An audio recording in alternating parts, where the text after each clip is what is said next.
नमस्कार दोस्तों। थायराइड एक ऐसी आम बीमारी बनता जा रहा है जिसका कारण कुछ जेनेटिक डिसऑर्डर हो सकते हैं जो हमें हमारे पेरेंट्स से मिली है, या लाइफस्टाइल की गलतियों की वजह से भी हमें ये प्रॉब्लम हो सकती है। और साथ साथ lack of exercise, lack of proper nutrition, ये सब कुछ कारण हो सकते हैं थायराइड की बीमारी के। तो आज डिटेल से जानेंगे कौन से वो योगाभ्यास हैं, कौन से वो प्राणायाम हैं जिन्हें करके हम अपनी थायराइड की समस्या को नेचुरली क्योर कर सकते हैं या इसे काफ़ी हद तक नियंत्रण में ला सकते हैं। तो थायराइड के पेशेंट्स के लिए बहुत ज़रूरी है कि सबसे पहले वो अपने स्ट्रेस, अपने तनाव को काफ़ी नियंत्रण में रखने की कोशिश करें। तनाव एक ऐसी सिचुएशनल, एक ऐसी परिस्थिति जन्य घटना है जिसे कई बार हम अपने आप से साधारण तौर से कंट्रोल में नहीं ला पाते। लेकिन अगर हम योग का सहारा लें, प्राणायाम की प्रैक्टिसेस का सहारा लें, तो हम इसे काफ़ी हद तक नियंत्रण में ला सकते हैं। अब इसके लिए सबसे पहले थायराइड के हर पेशेंट को जो ज़रूरी है वो है कुछ प्राणायाम की प्रैक्टिसेस वो रोजाना करें। सुबह का समय खाली पेट आपके ब्रेकफास्ट से पहले अगर आप प्राणायाम की प्रैक्टिसेस कर लेते हैं, या रात को सोने से पहले भी अगर आप कुछ देर प्राणायाम की प्रैक्टिसेस कर ले, तो ये बहुत फायदेमंद होगी। तो पहले जो आपको प्रैक्टिस करनी है वो है डीप ब्रीदिंग, यानी कि लंबी गहरी सांस आप नाक से गहरी लीजिए और धीरे धीरे सांस को नाक से ही छोड़ दीजिए। ये सिंपल सी दिखने वाली प्रैक्टिस हमारे तनाव को काफ़ी हद तक नियंत्रण में ले आती है। तो इसके लिए आपको कुछ नहीं करना है, सिंपली आराम से बैठ जाएंगे सुखासन में या किसी चेयर के ऊपर, आंखों को बंद करेंगे, हाथों को इस तरह से ज्ञान मुद्रा की पोजीशन में ले लेंगे और धीरे धीरे एक लंबी गहरी सांस थ्रू द नोज, नॉस्ट्रिल से लेंगे और धीरे धीरे सांस को नाक से ही छोड़ देंगे। अब सांस को लेना और छोड़ने के क्रम को बड़ी धीमी गति के साथ दोहराते जाएंगे।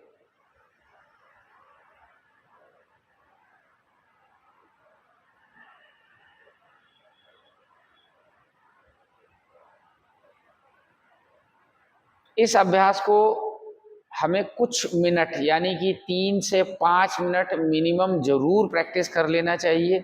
ये डीप ब्रीदिंग एक्सरसाइज आपके लंग्स की कैपेसिटी को भी बढ़ाएगी, आपकी नींद को भी बेहतर करेगी। और कीजिए थोड़ा उज्जाई प्राणायाम का अभ्यास। उज्जाई प्राणायाम एक ऐसा प्राणायाम है जिसमें हम सांस लेते हुए अपने थ्रोट रीजन, अपने गले के मांसपेशियों को थोड़ा सा कॉन्ट्रैक्ट करते हैं सांस लेते हुए, और सांस छोड़ते हुए भी इस कॉन्ट्रैक्शन के साथ ही सांस छोड़ेंगे। आप उज्जाई ब्रीदिंग को कुछ इस तरह से समझिए कि जब आप छोटे बच्चों को सांस लेते हुए जब वो सो रहे हैं, तो आप उन्हें अगर सांस लेने की क्रिया को उनको देखेंगे तो उनका सांस प्रश्वास थोड़ी आवाज, एक गले से सांस के आने जाने की आपको महसूस होगी। आप उस आवाज को बड़ी आसानी से सुन भी सकेंगे। वो कुछ इस तरीके से होती है।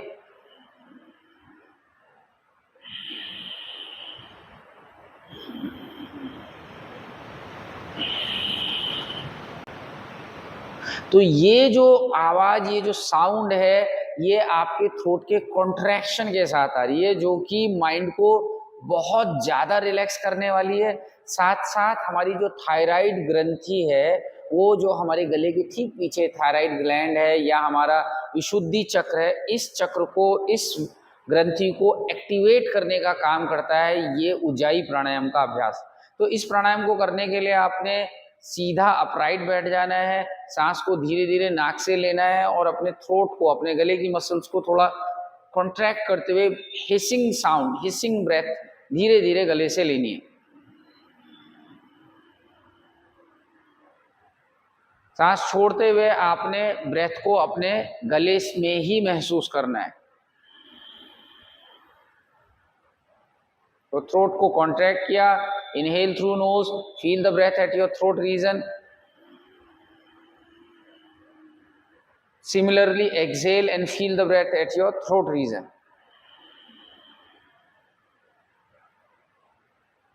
तो ये जो प्राणायाम का अभ्यास है, इसका नियमित अभ्यास, इस प्राणायाम की रेगुलर प्रैक्टिस सबसे अच्छी प्रैक्टिस है, सबसे हेल्पफुल प्रैक्टिस है आपके थायराइड को कंट्रोल करने में। इस अभ्यास को आप 5 मिनट या 10 मिनट रोजाना जरूर दोहराइए। जानेंगे कुछ ऐसे योगाभ्यास जो कि इन थायराइड की समस्या के लिए सबसे ज़्यादा हेल्पफुल है। तो सबसे पहले आपको आ जाना है इस पोजीशन में, जिसमें हाथ आपके कंधों के नीचे है और घुटनों के बीच में थोड़ी डिस्टेंस। और हम करने जा रहे हैं कैट स्ट्रेच। सांस लेते हुए ऊपर, सांस छोड़ते हुए पूरी बैक को रोल करेंगे। इस अभ्यास को आप 12 या 15 बार ब्रीदिंग के साथ जरूर दोहरा लीजिए, कुछ इस तरह से।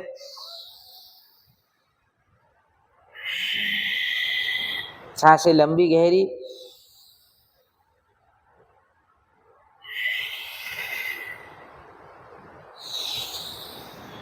लंबी सांसें, गहरी सांसें बहुत हेल्पफुल होती हैं हमारे माइंड को रिलैक्स करने के लिए, हमारी स्पाइन को एक्टिवेट करने के लिए। तो इस तरह से आप करेंगे सबसे पहले मारजारी आसन कैट स्ट्रेच पोज के 12 to 15 रिपीटेशंस।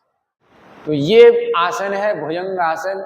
ये अभ्यास भी बहुत अच्छा है थायराइड पेशेंट्स के लिए। इसके लिए दोनों हाथ अपने अपने कंधों के नीचे रखे, पैरों के बीच में थोड़ा गैप, लेग्स स्ट्रेट स्ट्रेच, हथेलियां आपके कंधों के नीचे। अगर आपकी बैक या कंधे बहुत टाइट है तो हाथों को आप थोड़ा आगे की तरफ रखेंगे। नॉर्मल फ्लेक्सिबल बॉडी में आपके हाथ थोड़े पीछे रहेंगे। अब सांस लेते हुए आपने हाथों से जमीन को धक्का दिया, चेस्ट को ऊपर उठाया और अपने गर्दन को पीछे करते हुए आप अपनी थ्रोट मसल्स, अपने गले के जो आगे की मसल्स हैं, जहां हमारा थ्रोट चक्र, हमारा थायराइड ग्लैंड है, हम उसे एक्टिवेट करना चाह रहे हैं। तो आप ऊपर की तरफ देखेंगे, लेकिन अगर आपकी मसल्स, आपकी बॉडी काफी टाइट है तो आप ये मूवमेंट धीरे धीरे वक्त के साथ बढ़ाते जाएंगे। तो इस तरह से स्ट्रेच, छत की तरफ देखा, एक्सेल, धीरे धीरे नीचे। ब्रीदिंग बहुत जरूरी होगी हर अभ्यास में, हर रिपीटेशन के साथ। तो ब्रीद इन, सांस गहरी लीजिए, सांस छोड़ते हुए नीचे आ जाइए, सांस लेते हुए ऊपर, सांस छोड़ते हुए नीचे। तो इस अभ्यास के आपने 12 या 15 रिपीटेशन जरूर दोहराने हैं, जो कि है भुजंगासन का अभ्यास। इसके बाद जो कि बहुत अच्छा अभ्यास है वो है शशांक आसन, चाइल्ड पोज, जो कि हमारे मेंटल स्ट्रेस को रिलीज करने वाला। इसके लिए आपने दोनों नीज में इस तरह से गैप कर लेना है, फीट टुगेदर, पंजे पीछे से मिले रहेंगे, हाथों को धीरे धीरे इस तरह से आगे खींचते जाइए जैसे मैं दिखा रहा हूँ। स्ट्रेच आर्म्स, बैक को, हिप को पीछे आपने एड़ियों की तरफ दबाया, हाथों को आगे खींचा और सर को धीरे से नीचे छोड़ते हुए यहाँ आप 30 सेकंड टू 1 मिनट इतना समय रुकिए। ऐसा करने से आपका जो ब्लड फ्लो है वो आपके हिप से आपके हेड रीजन की तरफ होगा, क्योंकि ग्रेविटी पुल्स एवरीथिंग डाउनवर्ड। आपका ब्लड सर्कुलेशन नीचे आपके सर, आपके गले की तरफ है, तो हम अपने थायराइड ग्लैंड की तरफ ब्लड के फ्लो को बढ़ा रहे हैं। तो ये पोजीशन भी बहुत अच्छी है थायराइड के पेशेंट्स में। आपने इस पोजीशन का भी रेगुलर अभ्यास जरूर करना है। और इस तरह से हलासन पोजीशन, इस पोजीशन में, इस आसन में भी हमारी थ्रोट मसल्स, हमारी थायराइड ग्रंथि में काफ़ी जोर पड़ता है, स्टिमुलेशन मिलता है इस ग्रंथि को। तो ये आसन भी बहुत अच्छा है थायराइड पेशेंट्स के लिए। इस पोजीशन की होल्डिंग 1 से 5 मिनट के बीच में, डिपेंड करता है आपके लेवल ऑफ फ्लेक्सिबिलिटी, आपके लेवल ऑफ फिटनेस, तो उसके हिसाब से इस आसन को आपको कर लेना है। अब जिन लोगों की बैक मसल्स काफ़ी स्टिफ टाइट है और वो भी इस आसन को करना चाहते हैं, तो वो इस तरह से चेयर की मदद से, एक चेयर के ऊपर या बेड के ऊपर अपने पैरों को रखते हुए फीट सेपरेट रखिए, हाथों को कमर पे सपोर्ट दीजिए और होल्डिंग दीजिए। ये ध्यान दीजिए कि आपकी नेक, आपकी गर्दन पे अननेसेसरी बहुत ज़्यादा जोर या दबाव इस पोजीशन में ना बने। अगर आपकी बॉडी स्टिफ है, आपको किसी वजह से ये पोस्चर आपसे नहीं होता है, तो आपको बहुत जोर ज़बरदस्ती नहीं करनी है। मैं और भी ऑप्शंस आपको थायराइड के लिए बता रहा हूँ, लेकिन जिनकी बॉडी फ्लेक्सिबल है, जो फिट है, उनको ये सारे आसन अगर करते हैं तो बहुत आराम मिलेगा उनकी थायराइड की प्रॉब्लम में। और इस तरह से सर्वांग आसन की होल्डिंग, ये जो सर्वांग आसन पोजीशन है, इसमें आप देख सकते हैं मेरा चिन मेरी चेस्ट के पास है, गले में एक अच्छा खासा दबाव बना हुआ है, हमारी थायराइड ग्लैंड को अच्छा स्टिमुलेशन मिल रहा है। तो आसनों में, योगा के माध्यम से हम ऐसे आसनों का चुनाव करते हैं, ऐसे अभ्यासों को इस प्रक्रिया के लिए चुनते हैं जिनमें हमारी या तो थ्रोट मसल्स, जो हमारी ग्रंथि, हमारी जो थायराइड ग्लैंड है, इसके आसपास की जो मसल्स हैं, थायराइड ग्लैंड है, उसको हम डायरेक्टली स्टिमुलेट कर सकें। तो ये भी एक बहुत ज़्यादा अच्छा अभ्यास है जिसे आप 1 मिनट से 5 minute level of your fitness and आपकी अंडरस्टैंडिंग के हिसाब से आप इसे डिसाइड करेंगे। एक मिनट। और ये अंतिम अभ्यास जिसे हर कोई कर सकता है, केवल जिन लोगों को हाई ब्लड प्रेशर की समस्या है वो बहुत ज़्यादा देर नहीं रुकेंगे, अदरवाइज हर आदमी आसानी से इस अभ्यास में 5 मिनट 10 मिनट रेस्ट कर सकता है। जब आपके लेग्स ऊपर हैं और आप इस विपरीत करणी आसन की पोजीशन में लेटे रहते हैं, ये एक बहुत अच्छा आसन है थायराइड के पेशेंट्स के लिए। इस तरह से आप अपनी बैक को, अपने बटक्स को सपोर्ट दे दीजिए किसी फोल्डेड ब्लैंकेट से, थोड़े एलिवेटेड बटक्स, लेग्स को सीधा, थोड़ा गैप रखते हुए हाथ इस पोजीशन में, और 10 मिनट तक या 5 मिनट इनिशियली और धीरे धीरे बढ़ाते हुए 10 मिनट तक रोजाना आप इस अभ्यास को कीजिए। आपके थायराइड के लिए बहुत अच्छा अभ्यास है विपरीत करणी आसन। आई होप दोस्तों आपको ये वीडियो में दी हुई जानकारी काफ़ी पसंद आई होगी। जो आसन मैंने आपको बताए, प्राणायाम की प्रैक्टिसेस आपको बताई, ये आपको बहुत हेल्प करेंगी आपके थायराइड को कंट्रोल करने में।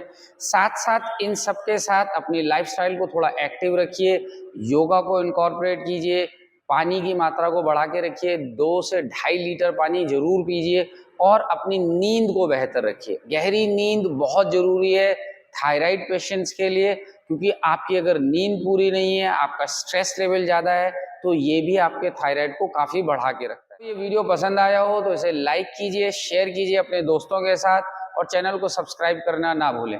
Thank you for watching us.